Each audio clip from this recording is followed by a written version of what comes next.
Bilal Islam has been retaliated against by Muhammad. Makhachev is awaiting the conclusion of his battle with Jack Del Madalena Bilal, and Islam will have to wait a long time since he is locked in and has no intention of losing confidence. The lightweight champion is wasting his time anticipating an upset, Bal cautioned. In addition, he made hints about what might happen if he defeats JDM by naming Kamaru Usman and Joaquin Buckley as his most likely opponents. Let's face it, even if Bal makes a mistake and Islam advances to defeat Jack Della, the matchups that await Makhachev at 170 are completely crazy. In addition to killers like Shavkat Rakhmonov and Kamaru Usman, who is still a threat, Bal would also be involved.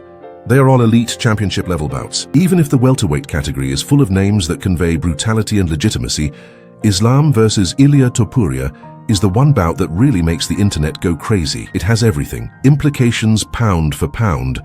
Chaotic style fans would go crazy for a battle, featuring two champions on a collision course and undefeated swagger, especially in a division packed of top contenders. Your fight is just depicts what everything else is going to happen at those two divisions. Would you agree? Yeah, it's like the jingle board, right? You got to pull it all out, and they're all just waiting for it to happen. And I feel like Dana and all them guys are they're waiting too. Yeah, they probably have so many contracts. Like, all right, this. Because crazy. Yeah, right? but I already told them, there's no need to wait. I'm gonna win. So whatever your plans are before that, and I'm especially with myself, I already know there's so many people that are just have their draft saved of their tweet that's gonna be they're hoping that I lose, and then they're gonna have to keep it in the drafts because once we win, they're gonna have to just erase that memory from them. Who's next after this if you win? Honestly, out of all of them, I think Sean Brady probably had the best performance, beating Leon Edwards like that, finishing him.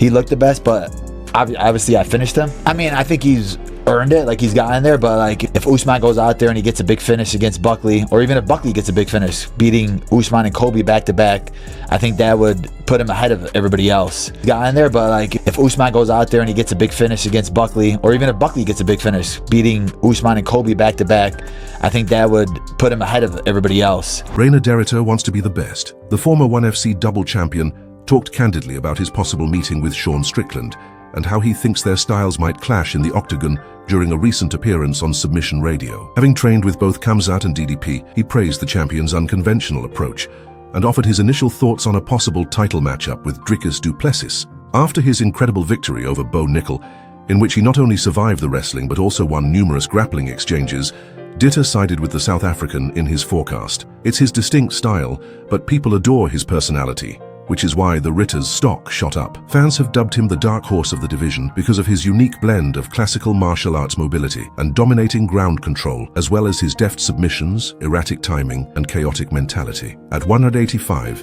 Reina Derrida might be the next big thing. What is the middleweight ceiling for Reina? How does he compare to players like Sean Strickland? Comment below. So gotta be safe for the jab and the front kick he's gonna be throwing out there. The same thing as in this Bo fight, I need to focus on what I do best, and that's pressure, pushing him back, getting close. We know he doesn't take a step back as quickly, neither do I, so I think it might be an explosive one. Because the Khamzat Dricus fight will take a little time, right? I don't think it's going to happen this summer, but I believe what I've heard, it might be end of the year. So if they give me a Sean in the summer, then I can be ready for that. To step in as an alternate, maybe. What do you think is the key to beating DDP? It's a crazy puzzle to solve, because it's so, the way he moves, everything he does is so weird. The gas tank is crazy. Fans are going crazy as a Georgian media site released exclusive video of UFC bantamweight champion Merab Dvalishvili and former featherweight champion Ilia Topuria talking about their possible super fight against Islam Makhachev. The two Georgian celebrities can be seen speaking openly in their native tongue with Georgian subtitles in the film, which was taken following a demanding training session. Thankfully, MMA Psycho provides the complete English translation once more. This fight is significant for the sport as a whole, not just for Topuria. We're talking about one of the most charismatic UFC stars, unblemished and full of confidence, taking on one of the most dominant champions of this era in a match with the pound-for-pound king, Islam Makhachev. This bout has the potential to change the landscape, energize the fan bases in Georgia and Spain, and, to be honest, assist the UFC in resolving a developing problem. With Jones versus Aspinall and Khamzat versus DDP already making headlines, there aren't many new magnetic talents. One of the most anticipated fights in the future is Topuria versus Makhachev. Ilia might be the UFC's solution if they're looking for a fresh representation of the sport. You're a really good boxer, dude.